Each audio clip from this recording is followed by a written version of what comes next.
Good morning and welcome to the Politbureau. My name is Aldrin St-Pierre. The first show of the year 2019 coming live to you from Umhlanga in KwaZulu-Natal, where the ANC was celebrating its 107th anniversary, as well as the manifesto launch, which took place yesterday to a packed Moses Mabhida Stadium. The ANC managed to hit those numbers, but a big question lies ahead. Where does the party find itself now?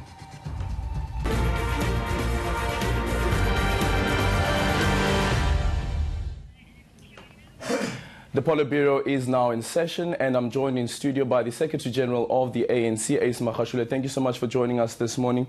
SG, let's start with that question. How would you assess and say where the ANC finds itself at this moment? Well, you remember that 2018 was a year of unity, a year of jobs, a year of renewal. The ANC has focused on renewing itself, uniting its members, uniting society and South Africans generally. And I think this is where we are. And we are entering 2019 with a big bang, because we are more united. Our focus is on elections.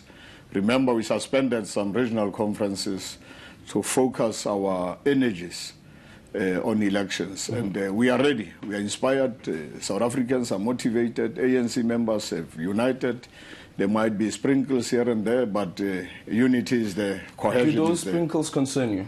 In terms of, because you go into an election, you're going into an election phase, you're campaigning, you're doing your door-to-door campaign, where on the other hand you have, as you call it, sprinkles of disunity. Well, if there are sprinkles, the ANC is a patient movement. The train is moving. I think those who don't want to unite and who don't want to focus on building and renewing the ANC, we will find them later. We are moving. And the South Africans and the majority of structures on the ground are focused, and I think the ANC is united.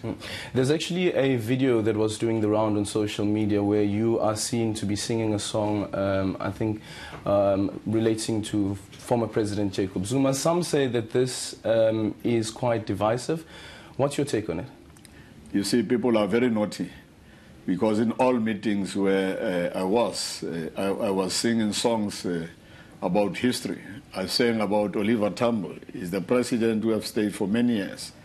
And I sang about Nelson Mandela at the same time, because I wanted to show people how history moves and how the ANC has been uniting. After Mandela, I've sang about Thabo Mbeki. After Thabo Mbeki, I've sang about Jacob Zuma. After Jacob Zuma, I sang about Cyril Ramaphosa, Pagama. And the mood was electrifying and generally good. So maybe somebody has just played that song. I sang all the songs at the same time at the same meetings. Do you think that you have personally recovered from the hangover of the 2017 Nasrec conference? I've always been part of the ANC leadership. It's not that I'm coming into the leadership of the ANC now. I've served under all the presidents, be it Mandela, Oliver Tambo, Thabo Mbeki, Jacob Zuma, now it's Cyril Ramaphosa. There's no hangover. Immediately after conferences, all of us march, because the voices of our branches have spoken. And once they've spoken, we toe the line. That's the culture and tradition of the ANC. The voices of the branches were also heard yesterday as former President Jacob Zuma was walking to the podium, loud cheers, more louder than any other NEC member, even the incumbent president. What role does the ANC envisage former President Jacob Zuma playing in the party, also considering that the president is thinking of establishing this, the Elders Council? Well, there will be the Elders Council. President Ramaphosa has consulted with former presidents. President Mbeki has consulted with former Secretary General Comrade Motlanthe, as well as Comrade Zuma. And we are looking at this Council of Elders, because that is the council which will have to advise the ANC as we move on. It's a good thing. And Jacob Zuma and former President Mbeki, they are ex officio of the National Executive Committee.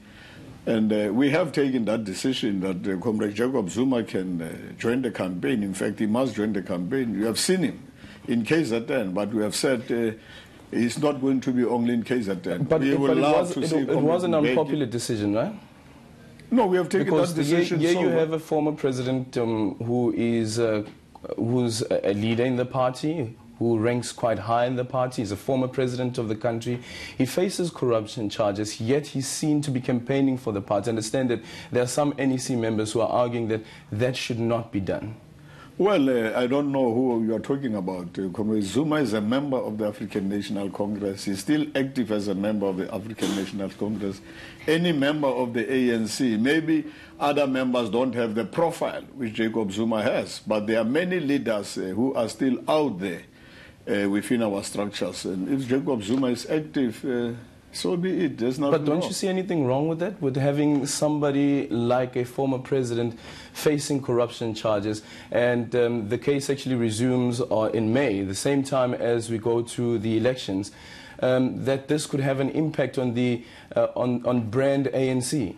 Isn't it you who actually subscribe to the universal principle that somebody is innocent until proven otherwise? Mm-hmm. From 2007, remember Jacob Zuma was facing charges. He became president, and he became president of the country 2009.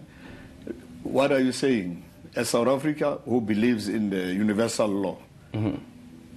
But what about the Integrity Commission, for instance? Because you've also made that argument that you remain innocent until proven guilty, but it seems as though what the Integrity Commission is doing, the Integrity Commission just assesses what impact this might have on brand ANC, and not about whether you're guilty or not.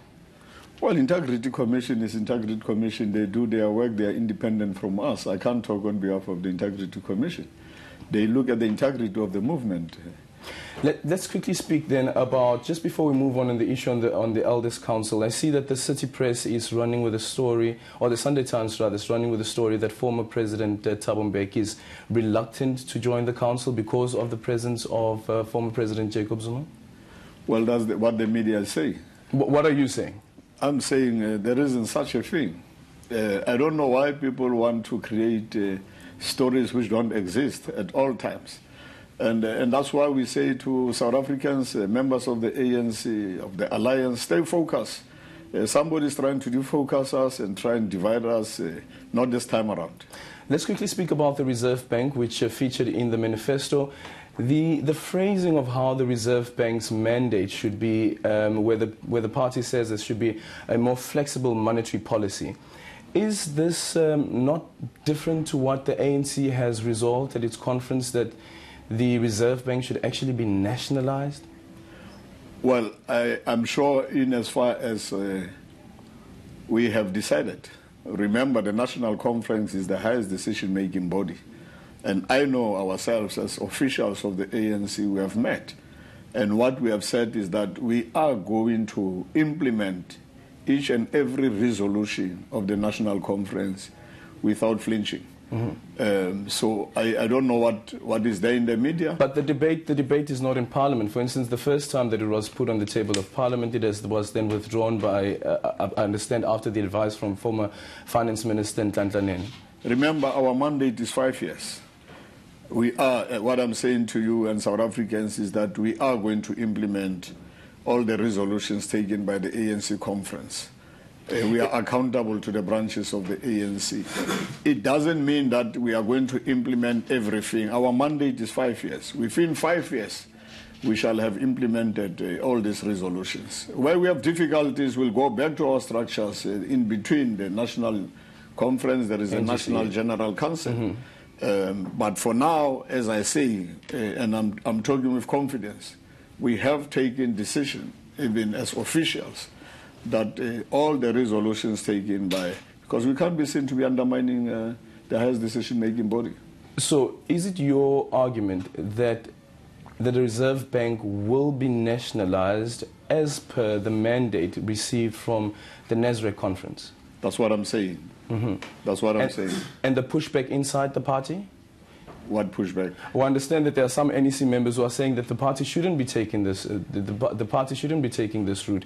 It would not be good for the country. But I don't know which members are. And as I say, there is no member. Are you then saying that all NEC members within the ANC are agreeing that the bank must be nationalized? Do they have a choice? Nobody has a choice. It's a conference decision. The highest decision-making body is the National Conference. But the finance... And we have discussed this as the National Executive Committee. There's no anybody who has a different view. The finance minister, who's also an NEC member, says hands off at the Reserve Bank. He said that publicly. Well, I haven't seen that. I'm saying anybody who says that we can't implement conference resolutions will not be accountable to the organization. How will it happen? Can I speak about, just before we wrap up, the ANC saying that it wants not only just a capable state, but a capable, honest government. How do you sum this up? What exactly does it mean? Well, with our experience and lessons learned over a period of 25 years, from every time you monitor yourself, you assess yourself, you evaluate yourselves, and you decide this is how we are going to move. And you have different leadership. With the leadership of Comrade Ramaphosa, you can see that things are actually done within timelines. President will say within 3 months I want to see the following things. Mm-hmm. So the momentum, the speed, the radical transformation is going to happen. I know that people might actually sometimes say they doubt Comrade President Ramaphosa. Mm-hmm. I find him to be as radical as the radical decisions you have actually taken.